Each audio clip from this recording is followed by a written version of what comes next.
इसका नाम ही मन में इज्जत जगाता है। इसके लिए और डर भी। हद से ज्यादा वहशी भूख जो इसे ले जाती है इंसानों के आसपास खतरे के मुहाने तक। ये है भारतीय भेड़िया।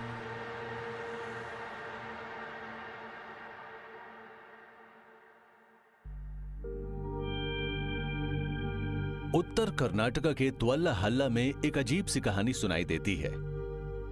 उन खाना बदोश चरवाहों का सुनाया किस्सा जो अलाव के पास अपनी रात गुजारते हैं, अपनी भेड़ों की देखभाल और भेड़ियों पर नजर रखते हुए। मेरे पिताजी ने एक कहानी सुनाई थी। बहुत पुरानी बात है, तब न भेड़िए होते थे न कुत्ते।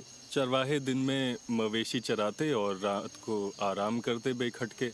डरने की कोई वजह नहीं थी उनके पास। ऊपर वाले ने ये देखा तो सोचा क्यों ना डरने के लिए कुछ भेज दूं इनके सामने, और वो डर आया भेड़ियों की शक्ल में। हुआ ये कि भेड़िए हर दिन चरवाहों की एक भेड़ चुराने लगे। जब चरवाहों ने ये देखा तो उन्हें चिंता सताने लगी। फिर ऊपर वाले ने कुत्ते बनाए और उन्हें धरती पर भेजा चरवाहों की मदद के लिए।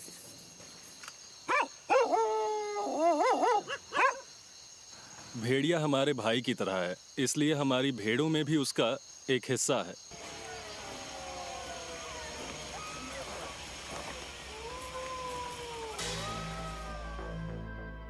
जिस इलाके में चरवाहे अपने मवेशी चराते हैं वो धरती है प्राचीन दक्कन के पठार की। मध्य भारत में करीब 5 लाख वर्ग किलोमीटर तक फैली।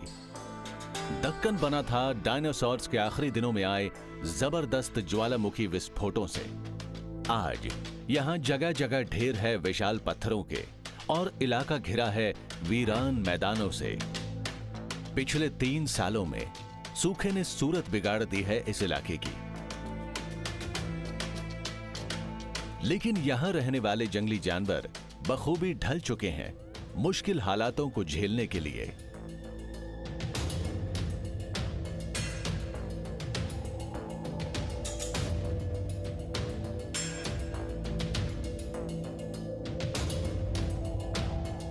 विशाल पत्थरों और चट्टानों के बीच पनाह और हिफाजत मिलती है जानवरों को। दरारें और जमीन के नीचे बनी मांदें बचाती हैं उन्हें दिन के ताप से।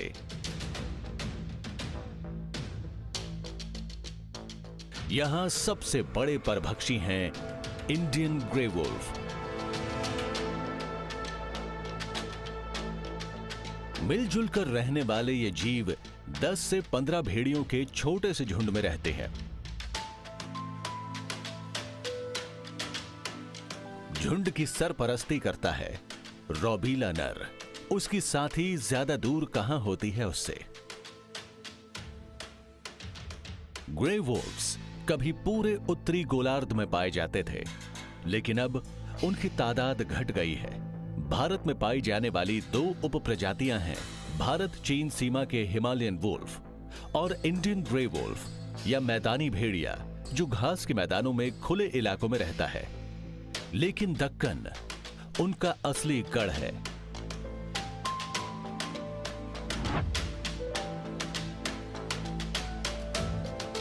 यहां वो ब्लैक बक्स, चिंकारा और साथ ही छोटे स्तनधारियों का शिकार भी करते रहते हैं।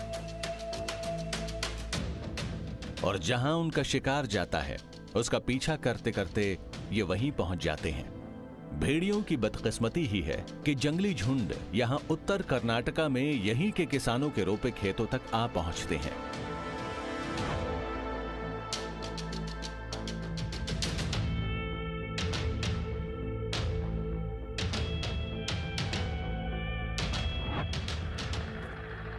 हजारों सालों से ये लोग इन मैदानों में ज्वालामुखी से निकली काली मिट्टी में खेती करते आ रहे हैं। आज यहां कारोबार का सबसे बड़ा आधार खेती ही है। बीते सालों में बेहद मुश्किल भरी रही है जिंदगी यहां। मॉनसून की बारिश नदारद ही रही। अनाज उगाना तक एक बड़ी चुनौती बन गया है। हालात और बदतर हो गए जब ये खेत इंसानों और भेड़ियों के बीच टकराव का अखाड़ा बन गए। यहां खाना बदोश चरवाहों के मवेशी भी आ पहुंचे हैं। चरागाह की तलाश में हर साल एक से दूसरी जगह तक के सफर में 600 किलोमीटर तक की दूरी तय की है इन्होंने। इन्हीं खाना बदोशों में से एक है हलप्पा। ये महाराष्ट्र से आए हैं। फिलहाल इनकी जिंदगी का गहरा नाता है दक्कन से। उनके झुंड की अगवानी करते हैं किसान, क्योंकि घनघोर बारिश आने पर वो पोषक तत्वों से सराबोर करते हैं काली मिट्टी को। जानवर अपने गोबर और यूरिन की ताकत देते हैं इसे। लेकिन हलप्पा के साथ इन खेतों में एक बिन बुलाया मेहमान भी चला आता है, भेड़िया। भेड़िए हमारी भेड़ों को चुरा लेते हैं, वो आते हैं और चले जाते हैं। हम क्या कर सकते हैं, जानवर ही तो है वो। जब भी हम चरवाहे भेड़ों के साथ अपना सफर शुरू करते हैं तो भेड़िए हमारे पीछे आने लगते हैं। अगर चरवाहे हैं तो ही भेड़िए भी हैं।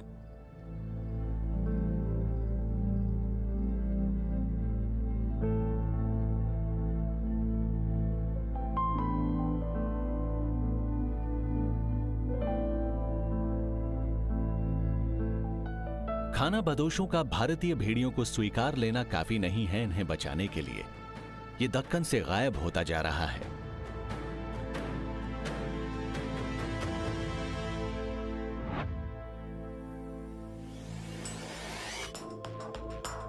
इन हालात को बदलना चाहते हैं ये शख्स। ये उन लोगों को समझाते बुझाते हैं, अपना रवैया बदलने को कहते हैं जो भेड़ियों से नफरत करते हैं। इनका नाम है इंद्रजीत घोरपड़े। ये यहां दक्कन में ही पले बढ़े हैं। मैं जब भी भेड़िए को देखता हूं तो मेरे रोंगटे खड़े हो जाते हैं। इसकी मौजूदगी मन में इज्जत जगाती है इसके लिए। लेकिन इंद्रजीत भेड़िए और दक्कन के कई दूसरे जानवरों की घटती तादाद के गवाह रहे हैं। मैं बचपन में ब्लैक बक्स, भेड़ियों, लक्कड़बग्घों और सियारों के कुलाचे मारते झुंड देखा करता था। आज एक अलग ही मंजर है। जानवरों की आबादी में हैरत अंगेज कमी आई है। उनका गैर कानूनी शिकार हो रहा है। उनके रहने की जगह नहीं बची। इसी वजह से मैंने तय किया कि अब डेक्कन में जितने भी जानवर बचे हैं उन्हें बचाए रखने के लिए कुछ करना चाहिए। घास के मैदानों की चोटी के परभक्षी एशियाटिक चीता के लुप्त होने के बाद आज उसकी जगह ले ली है भेड़िए ने। भेड़िए के रहने की जगह को बचाकर आप उससे जुड़ी प्रजातियों को बचाते हैं। तो भेड़िए को बचाने का मतलब है घास के पूरे मैदानों को बचाना। यही मेरी सोच थी। इंद्रजीत लड़ रहे हैं घास के मैदानों को संरक्षित इलाका घोषित कराने के लिए। 2 साल के कैमरा ट्रैपिंग के नतीजे उजागर करते हैं कि यहां ढेरों किस्म हैं जानवरों की। भेड़िया चोटी की प्रजाति है और अब एक दूध पिलाती मादा कैद हुई है उनके कैमरे में। ये मादा इस वक्त जरूर अपने बच्चों के लिए एक बढ़िया मांद की तलाश में होगी। मांद की ऐसी जगह बहुत अहम है भेड़ियों को बचाए रखने के लिए। हलचल से दूर एक ऐसा ठिकाना जिसके पास एक पोखर हो, साथ ही काफी खाना मौजूद हो, स्तनधारी खरगोशों और दूसरे जानवरों की शक्ल में, जिससे न सिर्फ झुंड का बल्कि बढ़ते बच्चों का भी पेट भरा जा सके। दक्कन के पठार में भेड़िए को बचाने की राह में कई बाधाएं हैं। आज इंद्रजीत के फील्ड असिस्टेंट विनय शंकर को जनजातीय लोगों के शिकार के परेशान करने वाले सबूत मिले हैं। इस मान को पूरी तरह से धुएं से भर दिया था जनजातीय लोगों ने, जो जानवरों को मारकर उनका मांस खाते हैं। ये जगह अंदर जाने के रास्तों में से एक थी। जनजातीय लोग आग जलाते थे। आप जलने के निशान देख सकते हैं मांद में जाने के रास्ते पर। मांद में जाने और निकलने के सभी रास्ते पत्थरों से बंद कर देते थे ताकि धुआं मांद के अंदर जा सके। तो ऐसे में जो जानवर मांद के अंदर छिपे होते थे वो बाहर आ जाते थे और फिर शिकारी उन्हें मार दिया करते थे।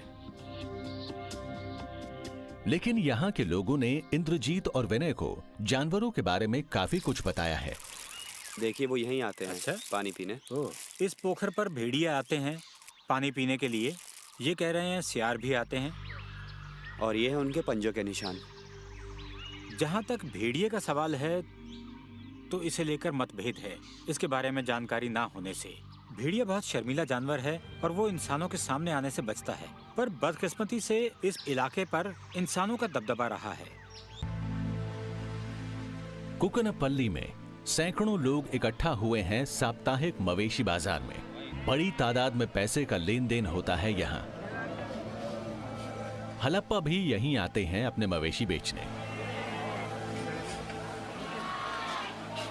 अपनी सेहतमंद भेड़ों पर नाज है इन्हें और इनका मानना है कि ऐसा भेड़ियों की बदौलत ही है।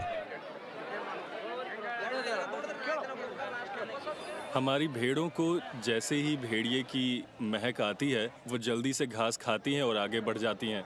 भेड़िए का डर उन्हें चौकन्ना और फुर्तीला बनाए रखता है। इसकी वजह से भेड़ों का वजन बढ़ जाता है और उनका मांस और अच्छा हो जाता है और इस तरह की भेड़ बाजार में बहुत अच्छे दाम में बिकती है।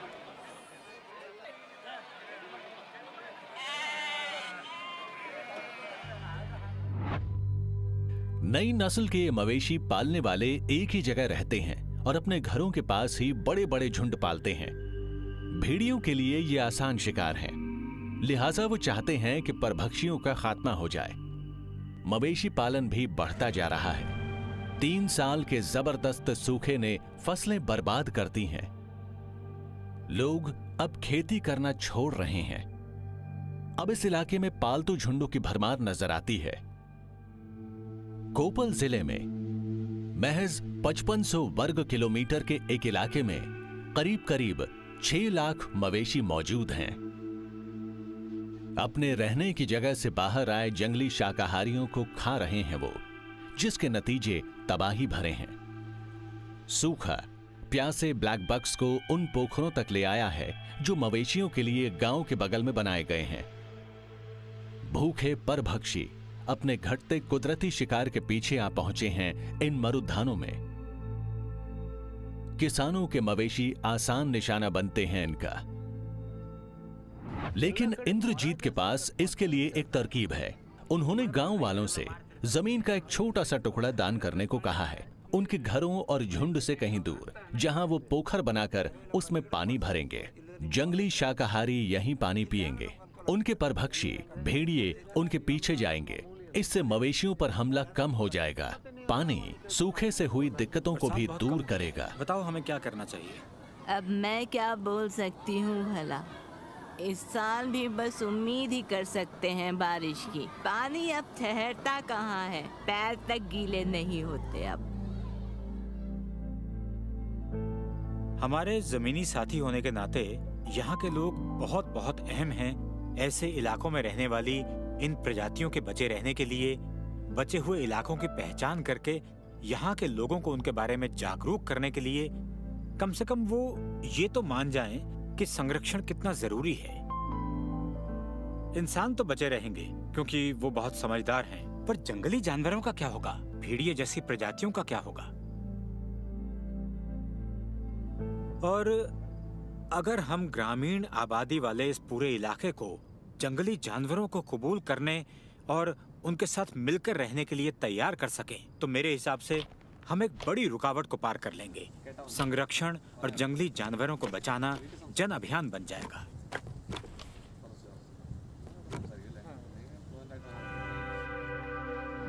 पोखरों में से एक पर कैमरा ट्रैप्स लगाए जाते हैं। गांव वाले हैरान नजरों से देखते हैं। इंद्रजीत को उम्मीद है कि जिस मादा भेड़िया पर वो नजर रख रहे हैं वो अपने बच्चों के साथ यहां जरूर आएगी। उत्तर कर्नाटका के गांव से परे भेड़ियों के सामने नए खतरे पैदा हुए हैं। उनके रहने की जगह पर अब उन वैकल्पिक ऊर्जा स्रोतों का कब्जा है जो हैदराबाद और पुणे जैसे तेजी से बढ़ते शहरों को बिजली पहुंचाने के लिए बनाए गए हैं। यहाँ तमाम तरह के जीवन के बावजूद इसे बंजर जमीन के नाते दर्ज किया गया है जहाँ विकास हो सकता है। दक्कन के वो चट्टानी मंजर बिखर रहे हैं जहाँ जानवर हिफाजत और पनाह पाते थे।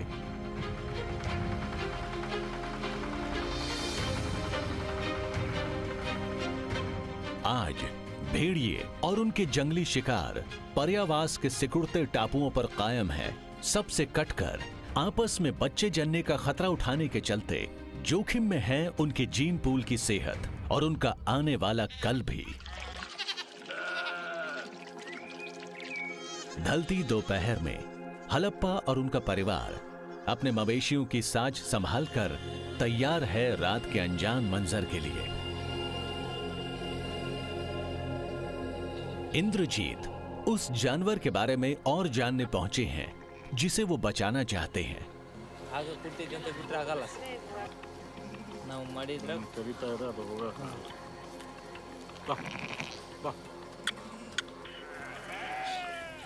भेड़िया भेड़िया भेड़िया, वहाँ भेड़िया है, भेड़िया भेड़िया है, भेड़िया।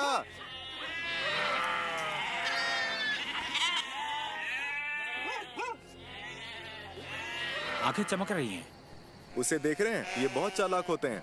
किसकी बात कर रहे हो? इन भेड़ियों की? हाँ, ये भेड़िए बहुत चालाक हैं। तो ये बताओ कि एक साल में हाँ। ये भेड़िए तुम्हारी हाँ। कितनी भेड़ें उठाकर ले जाते होंगे? अगर ये कुत्ते ना हो तो भेड़िए रोज ही एक भेड़ को ले जाएंगे। मेरा ये मतलब बहुत है तेज कि हैं। तुम हाँ।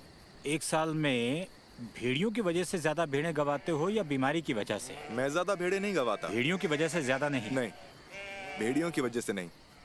तो नुकसान की बड़ी वजह क्या है? बीमारियां हैं। बीमारियां हैं। बीमारियों से ही ज्यादा नुकसान होता है। भेड़िया तो ज्यादा से ज्यादा हाँ, 2 या ज्यादा 3 से ले ज्यादा। जाएगा। सही कहा। इनका कहना है कि अगर ये 10 भेड़ें गवाते हैं तो हद से हद 3 ही भेड़िए के हत्थे चढ़ती हैं, बाकी तो बीमारी से मरती हैं। तो ये हमें नई बात पता चली कि ये कोई उतनी बड़ी वजह नहीं है जितनी कि लोग इसे मानते हैं। मतलब भेड़िए सारे मवेशी खा लेते हैं, उनका शिकार करते हैं। देखिए, भेड़ियों को हम अपना दुश्मन नहीं मानते। हम अपना काम कर रहे हैं और वो अपना। चरवाहे पूजते हैं भेड़ियों को। असल में वो भेड़ियों की इज्जत करते हैं। ये उन्हें मामा बुलाते हैं, तो यहाँ के लोग इन्हें मामा बुलाते हैं। और यहाँ दिल को छूने वाली ऐसी मिसालें भी मिलती हैं कि लगता है मेरे अलावा यहाँ कोई और भी है भेड़ियों को बचाने वाला।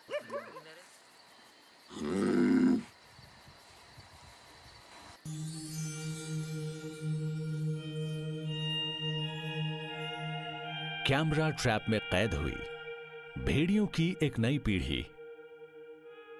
आधा दर्जन से ज्यादा स्वस्थ बच्चे।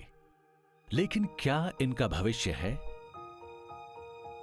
कैमरा ट्रैपिंग से इंद्रजीत और उनकी टीम को वो जरूरी सबूत हासिल हुए कि इस इलाके को हर कीमत पर बचाया जाना चाहिए। ये भी दिखाते हैं कि बनाए गए पोखर भेड़ियों को गांव वालों और उनके झुंडों से दूर भी रखते हैं।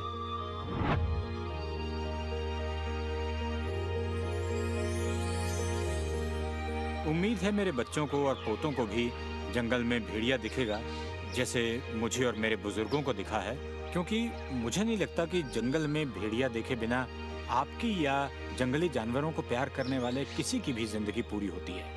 भेड़िए अपना आने वाला कल देख पाएंगे या नहीं, ये हम इंसानों के हाथ में है।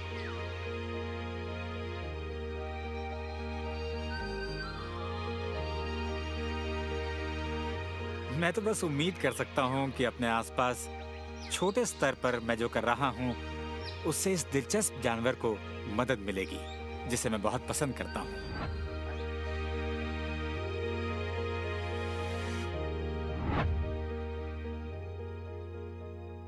हलप्पा और उनके परिवार को अपने झुंड के साथ यहां आए 8 महीने बीत चुके हैं। अब वो दक्कन पार करके अपने लंबे सफर पर निकलेंगे महाराष्ट्र के। भेड़िए तो हम चरवाहों से अक्सर खाना लेते ही रहेंगे खाने के लिए, और इसके बदले में वो हमें हमेशा खुशहाली ही देते हैं। अगर हम भेड़ियों को मारते हैं तो उसके बावजूद भी हमारी भेड़ों की तादाद तो बढ़ने वाली नहीं। एक मेमने की बलि से हमें भेड़िए का वरदान ही तो मिलेगा, एक आशीर्वाद की तरह। आने वाले समय में हमें 10 और भेड़ें मिल जाएंगी। पर अगर हम चरवाहे भेड़ियों को भेड़ों का चढ़ावा नहीं चढ़ाएंगे तो वो आएंगे और हमसे हमारी भेड़ें लूट के ले जाएंगे। भेड़िए कायम रहेंगे अगर चरवाहे कायम रहे, क्योंकि ये तो होता ही रहेगा। भेड़िए हमेशा चरवाहों के पीछे पीछे चलते हैं। एक बहुत अजीब सा नाता जुड़ गया है हमारा भेड़ियों के साथ, लेकिन पता नहीं हमारी आने वाली अगली पीढ़ी भी इस रिश्ते को कायम रख पाएगी या नहीं। मुझे तो ये काम अपने पिता से विरासत में मिला था। काश मेरे बच्चे भी आगे चलकर चरवाहे ही बने।